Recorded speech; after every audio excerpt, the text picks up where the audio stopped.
Well, let me tell you about a friend of mine who lives in Calgary. Her name is Shannon Duke. And Shannon is 48 years old now. And when she was 37, she was diagnosed with stage 4 breast cancer. Now, stage 4 meant that the cancer was already in her bones by the time it was diagnosed. At that time, she had 2 young children, aged 1 and 3, and married to a well-to-do businessman. She herself was a very high-functioning executive for Microsoft in Calgary. And then she's diagnosed. She had the perfect life, perfect marriage, perfect home, of course. And then she's diagnosed. And healthy, physically, fit, always ate well. And then she's diagnosed with stage 4 breast cancer. And she has a transformation.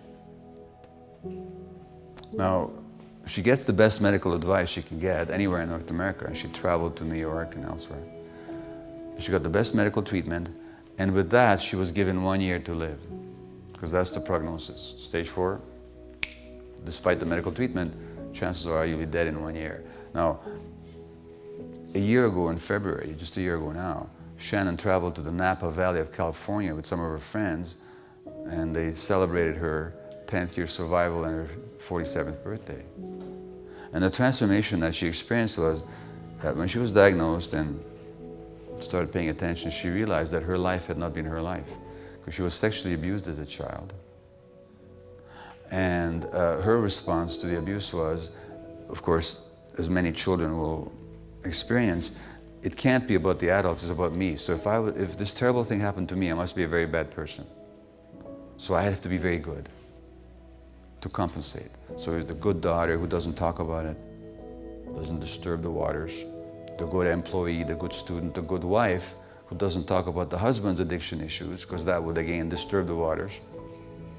And when she's diagnosed and she decides she wants to live, she says, the hell with all this perfection and goodness. And she confronts her family of origin about the abuse that she had endured, and she confronts her husband. And she starts living authentic, and she leaves the job, by the way, which wasn't her. Wasn't really expressing who she was.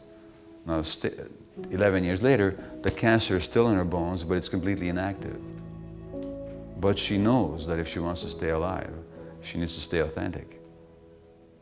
So that I believe that many of these issues are reversible. I'm not promising a cure here to anybody, but Shannon really underwent a major self-journey. And she continues every day to work at it, and she practices her spiritual ways, which she ignored all those years, and she pays attention to herself, and she keeps clearing this stuff out, and she's the picture of health. Her and I give workshops together sometime. So that there's ways to get there, but it's a commitment. And of course, it might threaten the attachment relationships.